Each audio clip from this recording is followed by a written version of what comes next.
ଦୀପାବଳିରେ ମିଳିବ ପିଏମ୍ କିଷାନ ଟଙ୍କା। ଜମି କାଗଜପତ୍ର ନଥିଲେ ବି ମିଳିବ ଟଙ୍କା। କେନ୍ଦ୍ର ସରକାର ଦେଲେ ଆଶ୍ୱସ୍ତି। ଖବରଟି ଜାଣିବା ପୂର୍ବରୁ ଆପଣ ଯଦି ଆମ ଚ୍ୟାନେଲକୁ ପ୍ରଥମ ଥର କରି ଆସିଛନ୍ତି, ଚ୍ୟାନେଲକୁ ସବସ୍କ୍ରାଇବ୍ କରିବା ସହ ଭିଡ଼ିଓକୁ ବହୁ ମାତ୍ରାରେ ସେୟାର କରିବା ପାଇଁ ଜମାରୁ ବି ଭୁଲନ୍ତୁ ନାହିଁ। କେନ୍ଦ୍ର ସରକାର ଦେଶବ୍ୟାପୀ ଲକ୍ଷ ଲକ୍ଷ ଚାଷୀଙ୍କ ଆୟ ଦ୍ୱିଗୁଣିତ କରିବା ଲକ୍ଷ୍ୟରେ ପ୍ରଧାନମନ୍ତ୍ରୀ କିଷାନ ସମ୍ମାନ ନିଧି କାର୍ଯ୍ୟକାରୀ କରୁଛନ୍ତି। ଏହି ଯୋଜନା ଚାଷୀମାନଙ୍କୁ ଆର୍ଥିକ ସହାୟତା ପ୍ରଦାନ କରେ। ଏହି ସମୟରେ କେନ୍ଦ୍ର ସରକାର ଚାଷୀଙ୍କ ପାଇଁ ଗୁରୁତ୍ୱପୂର୍ଣ୍ଣ ସହାୟତା ଘୋଷଣା କରିଛନ୍ତି। କେନ୍ଦ୍ର ସରକାର କହିଛନ୍ତି ଯେ ସୀମାନ୍ତ ରାଜ୍ୟଗୁଡ଼ିକର ଯେଉଁ ଚାଷୀମାନଙ୍କ ପାଖରେ ଚାଷ କାଗଜପତ୍ର ନାହିଁ, ସେମାନେ ଏବେ ବି ପ୍ରଧାନମନ୍ତ୍ରୀ କିଷାନର ଲାଭ ପାଇପାରିବେ। କିନ୍ତୁ ସର୍ତ୍ତ ହେଉଛି ରାଜ୍ୟ ସରକାର ନିଜେ ନିଶ୍ଚିତ କରିବେ ସେମାନେ ପ୍ରକୃତ ଚାଷୀ କି ନୁହେଁ। ଦେଶର ଲକ୍ଷ ଲକ୍ଷ ଚାଷୀ ପ୍ରଧାନମନ୍ତ୍ରୀ କିଷାନ ସମ୍ମାନ ନିଧିର 20ଟି କିସ୍ତି ପାଇସାରିଛନ୍ତି। ଦେଶର ଲକ୍ଷ ଲକ୍ଷ ଚାଷୀ 21ତମ କିସ୍ତି ପାଇଁ ଉତ୍ସାହର ସହିତ ଅପେକ୍ଷା କରିଛନ୍ତି। ପ୍ରଧାନମନ୍ତ୍ରୀ କିଷାନ ସମ୍ମାନ ନିଧି ଅଧୀନରେ ଚାଷୀମାନେ ବାର୍ଷିକ 6,000 ଆର୍ଥିକ ସହାୟତା ପାଆନ୍ତି। ଏହି ଟଙ୍କା ବର୍ଷସାରା 3ଟି କିସ୍ତିରେ ଚାଷୀମାନଙ୍କୁ ପ୍ରଦାନ କରାଯାଏ।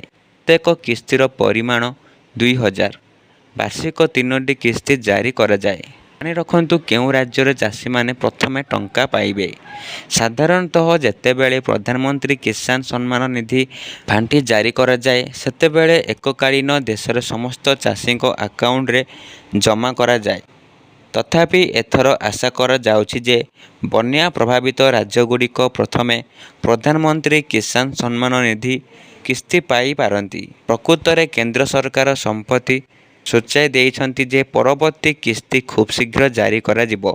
ସେପ୍ଟେମ୍ବର ଆରମ୍ଭରେ ପ୍ରଧାନମନ୍ତ୍ରୀ ନରେନ୍ଦ୍ର ମୋଦି ହିମାଚଳ ଏବଂ ପଞ୍ଜାବର ବନ୍ୟା ଏବଂ ଅନ୍ୟାନ୍ୟ ବିପର୍ଯ୍ୟୟ ପ୍ରଭାବିତ ଅଞ୍ଚଳ ସମୀକ୍ଷା କରିବା ପରେ ଯୋଜନାର ଏକ ଆଗୁଆ କିସ୍ତି ପ୍ରଦାନ କରିବାକୁ ପ୍ରତିଶ୍ରୁତି ଦେଇଥିଲେ।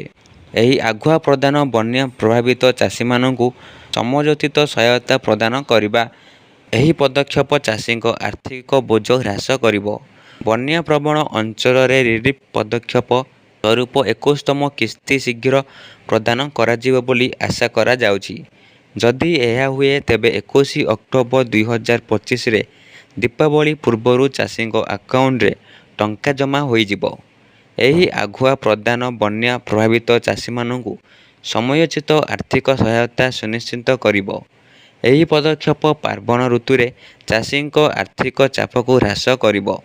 ଏହି କିସ୍ତି ଚାଷୀମାନଙ୍କୁ ଗୁରୁତ୍ୱପୂର୍ଣ୍ଣ ଆଶ୍ୱସ୍ତି ପ୍ରଦାନ କରିବ। ଏହି ରଣନୀତି ସରକାରଙ୍କ ଚାଷୀ କେନ୍ଦ୍ରୀୟ ଆଭିମୁଖ୍ୟକୁ ପ୍ରତିଫଳିତ କରେ। ପ୍ରଧାନମନ୍ତ୍ରୀ କିଷାନ ହିତାଧିକାରୀ ସ୍ଥିତି ଅନଲାଇନରେ ଯାଞ୍ଚ କରିବା ପାଇଁ ଚାଷୀମାନେ ଏହାର ସରକାରୀ ୱେବସାଇଟ୍ pmkisan.gov.in ଖୋଲି ପାରିବେ। ଆପଣ ଯଦି ଅଭିଯୋଗ ପଞ୍ଜୀକରଣ କରିବା ପାଇଁ ଚାହାନ୍ତି, ଯେଉଁମାନେ ଏହି କିସ୍ତି ପାଇବାରୁ ବଞ୍ଚିତ ହୋଇଛନ୍ତି, ସେମାନେ ପ୍ରଧାନମନ୍ତ୍ରୀ କିଷାନ ହେଲ୍ପ ଡେସ୍କ ମାଧ୍ୟମରେ ଅଭିଯୋଗ ଦାଖଲ କରିପାରିବେ। ସୋମବାରରୁ ଶୁକ୍ରବାର ପର୍ଯ୍ୟନ୍ତ ଅଭିଯୋଗ ଦାଖଲ କରାଯାଇପାରିବ।